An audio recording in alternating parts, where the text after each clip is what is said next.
Salut, je suis Sean Curtis alias Vulcain et vous êtes sur Terra Adventum. Ça, c'est toujours Bougainville. Allez voir la vidéo dédiée à ce grand explorateur français. Vous savez, si vous avez regardé la vidéo, que Bougainville a atteint Tahiti. Il croyait même l'avoir découverte, mais c'était pas le cas. Il n'est pas resté longtemps sur l'île, mais c'est une étape importante de son tour du monde.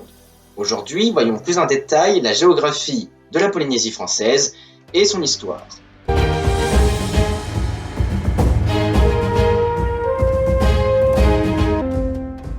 Déjà, il faut faire la distinction entre la Polynésie et la Polynésie française.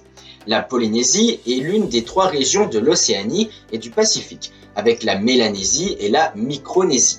Bonjour, je tiens à préciser que c'est l'explorateur français Jules Dumont d'Urville qui a partagé ainsi les îles d'Océanie en trois régions. D'ailleurs, savez-vous que Polynésie veut dire îles nombreuses. On a entre autres la Nouvelle-Zélande, les îles Cook, Kiribati, Hawaï, l'île de Pâques, etc., etc., et bien sûr la Polynésie française.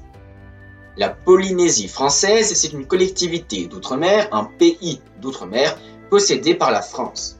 La Polynésie française, c'est 5 archipels pour 118 îles, dont 76 sont habitées. Sur une superficie d'eau de 5 millions de kilomètres carrés, la Polynésie française, c'est 4167 km² de terre, soit à peu près la superficie des Pyrénées orientales. Préfecture, Perpignan. La Polynésie française, c'est aussi 282 000 habitants, soit autant que dans le département de l'Orne. Préfecture, Alençon. Voyons en gros quelles sont ces îles et leur histoire à partir de chaque archipel. L'archipel le plus au nord, 997 km², 9000 habitants. Deux groupes d'îles, les îles septentrionales, plus grande île Nuku-Hiva, chef-lieu des Marquises, son point culminant est le mont Tekao, TKO. avec 1224 mètres d'altitude. C'est le point culminant des Marquises. L'autre groupe d'îles, les îles méridionales, Ivaoa est la plus grande. Ces îles sont des îles volcaniques, tous formées à partir du point chaud des Marquises. Les Marquises sont connues pour ses forêts tropicales. Historiquement, les Marquises sont peuplées dès moins 150 avant JC. Les îles ont été découvertes en 1595 par l'explorateur espagnol Álvaro de Mendana. C'est lui qui les nomme îles Marquises en l'honneur de l'épouse du vice-roi du Pérou García Hurtado de Mendoza, qui était aussi marquis, et donc sa femme marquise. Puis, plus aucun Européen ne débarque sur l'île avant James Cook en 1774. Les îles deviennent françaises en 1842 grâce à Abel Aubert du Petit-Thouars. Les îles servent pendant un petit court temps de lieu de déportation. Niveau culture, le peintre Paul Gauquin y a vécu. C'est celui qui a peint les Tahitiennes. Un musée lui est d'ailleurs dédié. Jacques Brel a aussi résidé sur ces îles. Une de ses chansons a pour titre Les Marquises. Sa tombe se trouve d'ailleurs là-bas.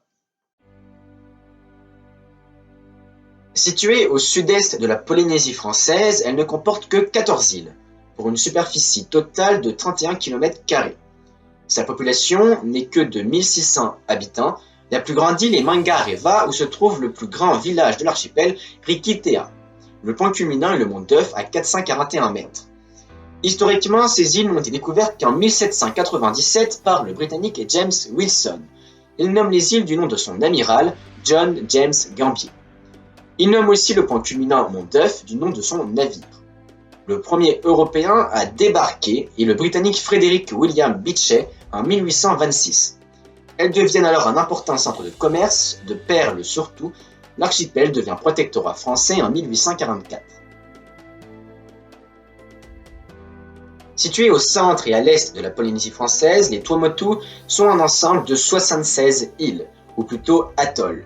Pour faire court, un atoll, c'est une île corallienne en forme d'anneau. Il entoure un lagon. Le lagon, c'est donc l'eau située à l'intérieur des atolls. Très bien. Superficie des terres immergées des Tuamotu, 850 km². Sa population est de 15 000 habitants. Plusieurs groupes d'îles. Le groupe Actéon, 4 atolls pour aucun habitant. Les îles de groupe, 2 atolls pour 96 habitants. Les îles du Désappointement, 3 atolls pour 450 habitants. Les îles du Duc de Gloucester, 4 atolls pour 57 habitants. Les îles du Roi George, 5 atolls dont Maini, l'un des plus grands atolls de l'archipel pour 2200 habitants.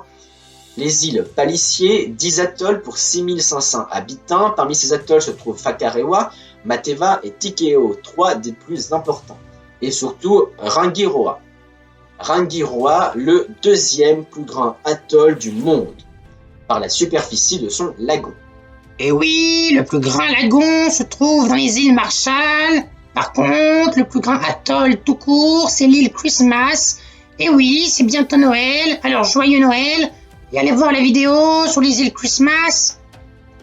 Les îles Revetsky, 3 atolls pour aucun habitant, et plein d'autres atolls isolés qui ne font pas partie de groupements. Parmi les plus importants, on peut citer Anaa, Ao et Makemo. Historiquement, les Polynésiens débarquent sur ces îles vers l'an 300. Le premier Européen qui découvre ces îles, et même le premier Européen tout court à découvrir un atoll du Pacifique, c'est Magellan, en 1521. Puis de nombreux atolls sont découverts par John Byron, Bougainville et plein d'autres. Et le dernier des îlots a été découvert en 1839 par Charles Wilkes.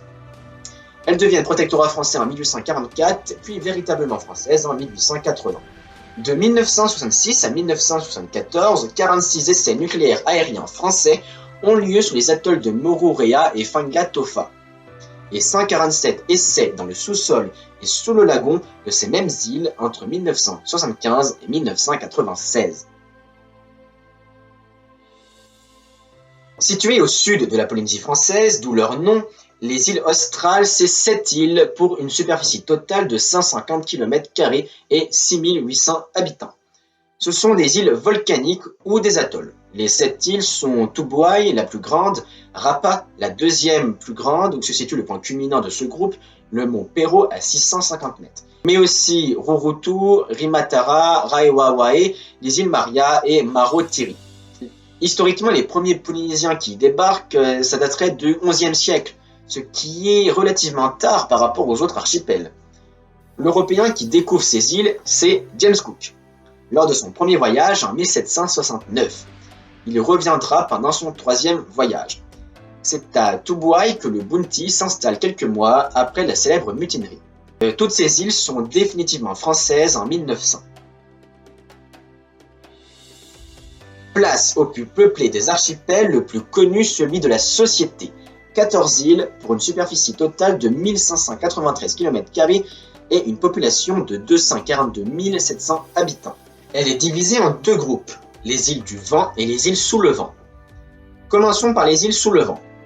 9 îles, dont 4 atolls et 5 îles montagneuses. Les 4 atolls sont Manuae, 21 habitants, Mopia, 20 habitants, découverte en 1767 par Samuel Wallis, connu pour être le lieu du naufrage du SMS Sea Adler, navire allemand en 1917, sous le commandement de Félix von Lückner, qui capturait des navires marchands. Motuwan, aucun habitant, et Tupai, aucun habitant. Les 5 îles montagneuses sont Bora Bora, 10 600 habitants, son point culminant est le mont Otemanu, à 727 mètres. La découverte européenne de l'île remonte à Jacob Roggeveen en 1722. Jacob Roggeveen, c'est aussi le découvreur de l'île de Pâques. Alors que les autres îles de la Polynésie sont sous protectorat français, Bora Bora reste indépendante, car France et Royaume-Uni veulent l'île. Ils ont alors signé un accord comme quoi ces îles n'appartiennent à aucune des 2 puissances, mais elles ne concernent que les 2 pays. L'Allemagne commence alors à s'y intéresser. La France réagit et en 1889, Bora Bora est annexée par la France. Mais c'est seulement en 1945 que les habitants reçoivent la nationalité française. Bora Bora est bien sûr connue pour être une île très touristique. Autres îles, Wainé, 6300 habitants, Mopiti, 1200 habitants, ou encore Raiatea, 12 000 habitants, son point culminant est le mont Temeani à 1017 mètres. C'est ici que se situe le plus vaste marae de la Polynésie. Un marae, c'est un lieu sacré qui servait aux activités sociales, religieuses et politiques dans la culture polynésienne avant la colonisation. Tupaya et Omai, 2 Polynésiens qui ont rejoint l'expédition de James Cook, sont originaires de cette île. De même que Aoutoulou, qui a rejoint l'expédition de Bougainville, il est le premier Polynésien en Europe. Dernière île, Tahaa, 5000 habitants. Elle est connue pour sa culture de la vanille. C'est aussi l'île de la saison 2020 et 2021 de Koh Lanta. Voyons maintenant le deuxième groupe où se concentre 75% de la population de la Polynésie française, les îles du Vent. Un atoll, Tetiaroa, 200 habitants, elle est connue pour avoir été l'île de l'acteur américain Marlon Brando. 4 îles montagneuses. Meetia, aucun habitant, elle est découverte par Samuel Wallis et c'est une île privée qui appartient à John Bernhardt qui souhaite y implanter une base scientifique. Maiao, 300 habitants, elle est surnommée île interdite car toute personne non originaire de l'île n'a pas le droit d'y séjourner plus de 24 heures. Moorea, 17 700 habitants, son point culminant est le mont Toyea, 1200 mètres. Elle est aussi découverte par Samuel Wallis en 1767. James Cook y débarque et elle est connue évidemment pour son tourisme. Et enfin, dernière île de la Polynésie française non encore citée, la plus connue, la plus peuplée, 192 000 habitants, Tahiti, et sa capitale, Papeete. Son point culminant est le mont Oro-Ena, 2200 mètres. Le découvreur européen est bien sûr Samuel Wallis, et l'île devient la terre du Pacifique où les explorateurs se doivent d'y débarquer. Il y a tellement de choses à dire sur Tahiti que ce sera pour une prochaine vidéo. Donc oui, c'est la fin de celle-ci. J'espère qu'elle vous aura plu. Si c'est le cas, n'oubliez pas de l'aimer, de la partager et surtout abonne-toi. Quoi? C'est déjà fini? Bon, bah c'est comme ça. Si vous êtes encore là, écrivez dans les commentaires « J'aime Coco ». Comme ça, pour voir, je suis curieux de savoir qui regarde jusqu'au bout. Bon, abonnez-vous.